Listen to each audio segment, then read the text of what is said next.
Hi, I'm Jessica, and I'm going to be reading Journey to the Center of the Earth by Jules Verne with you guys. Chapter 1, A Remarkable Discovery. I can remember the adventure as clearly as if it had happened yesterday. It began on the 24th of May, 1863. My uncle, Professor Liedenbrock, rushed into his little house on Königstrasse, one of the oldest streets in the oldest section of the city of Hamburg. He startled me and Martha, the housekeeper. On the way, he threw down his walking stick and hat and shouted, "Alex, come at once." Before I even had time to get to my feet, he shouted again. I rushed towards his study. Although Otto Liedenbrock was a good-hearted man, he was stern and made most people anxious. He was a mineralogy professor at the university in Hamburg. He was in awe of his own mind and abilities. He was known to be quite a scholar in his field. He had the genius of a true geologist. He could easily name and identify each of the elements known to man by their shape and appearance. The Liedenbrock name was respected in colleges worldwide for his many discoveries. The leaders in his field often sought for his advice. His goddaughter Gretchen, who was 18 years old, Martha, and I lived with him. As his nephew and an orphan, I was my uncle's laboratory assistant. I enjoyed the job since I liked geology and all related sciences. One could live happily enough in this little old house in spite of the restless impatience of its master. As excitable as he was, my uncle was very fond of me. But at this moment, this tall gentleman, who looked 10 years younger than his 50 years, was shouting for my attention.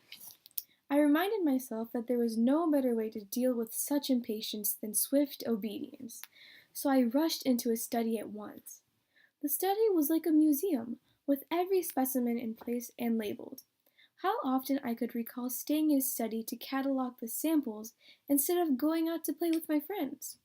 As I entered his study now, I saw my uncle sitting on his velvet chair holding a book that had his full attention. "Look at this remarkable book," he said. The book was faded and falling apart. "This is the Kringla of Snorre Turleson, the most famous Icelandic author of the 12th century. It is the chronicle of the Norwegian princes who ruled in Iceland. It is in the original Icelandic." "Oh," I said, without interest. "Is the type good?" "Type? This is not a printed book, you fool. This is a runic manuscript." "Runic?" I asked. "Runic characters were used in Iceland in the past," my uncle explained. I was just about to look at this wonderful book when a dirty piece of parchment slipped out of it and fell on the floor. "What's this?" my uncle cried, leaping to pick up the piece of paper. "These are runic letters. They're exactly like those in Snorre Turleson's manuscript. But what is their meaning?" He continued, "There is a secret in this message, Alex. I will discover the key. Sit there and write." I took a seat immediately and wrote as he directed. I did my best to write every letter of our alphabet that corresponded with each of the Icelandic characters. This was the result: MMRNLLSESRELEL. "This is a cryptogram, or puzzle," he said. "The letters are purposely mixed up. There may be some great discovery concealed here." Then my uncle carefully compared the book and the parchment. "These two writings were done by different people," he said. "The puzzle was done after the book. I know, since the first letter is a double M, a letter that is not to be found in Turleson's book. It was only added to the alphabet in the 14th century. There are 200 years between the manuscript and the document. I had to admit that this was a logical conclusion.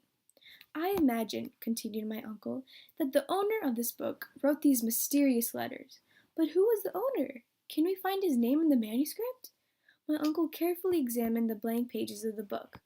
On the second page he noticed a sort of stain. It looked like an ink blot. He thought that he could see some half-obliterated letters. With the help of his microscope he was able to read them. "Arn Sankt he cried happily.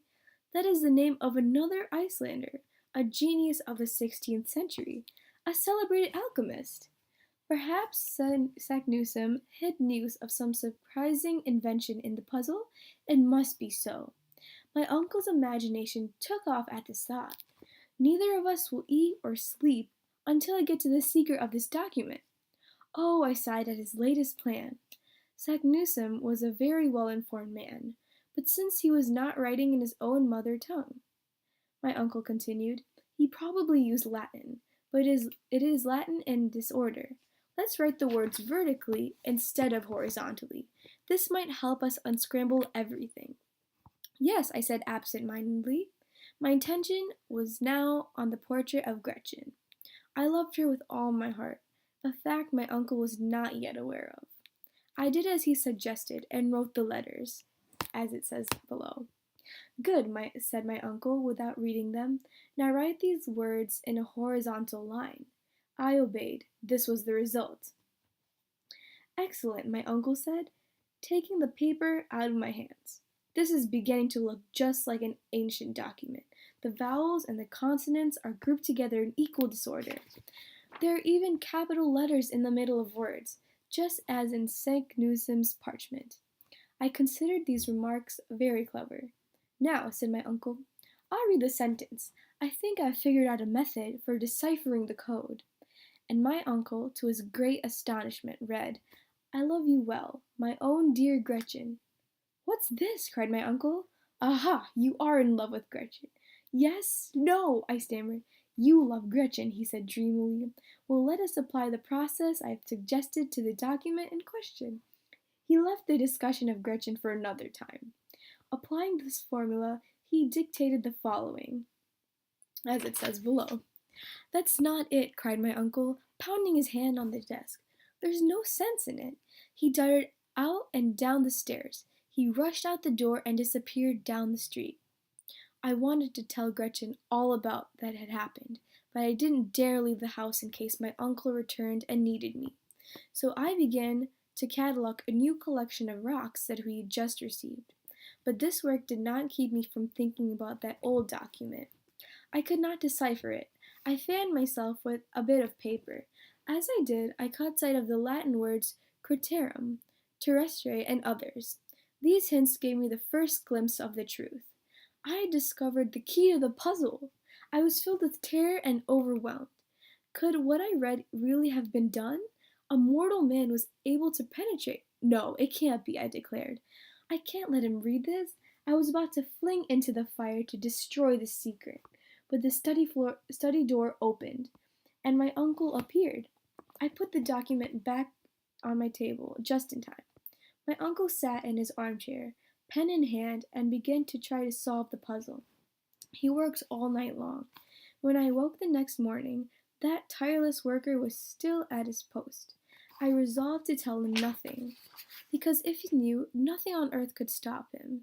He would risk his life and stop at nothing to do what other geologists have never been able to achieve. But in the end, I changed my mind. My hunger overcame me, and I could wait no longer for a meal. My uncle was determined to fast until he achieved his purpose. Uncle, I said. Yes, he replied, as if just waking from a dream. The key to the document, I began, sighing. My uncle stared intensely at me over his spectacles. What exactly is it that you're trying to say? He asked. There, read that, I said, giving him the paper on which I had written. Read it backward. I had barely finished my sentence when my uncle broke out into a cry of joy. Aha, clever Saknussemm, he cried. He read the whole document from last letter to the first. When translated, this is what was written. Descend, bold traveler, into the crater of the Jokul of Sneffels, which the shadow of Scripteris touches before the calends of July, and you will attain the center of the earth, which I have done. Arn Saknussemm. My uncle was joyous. He could not believe what he just read. He wanted to immediately spring into action. We will pack after dinner, he said.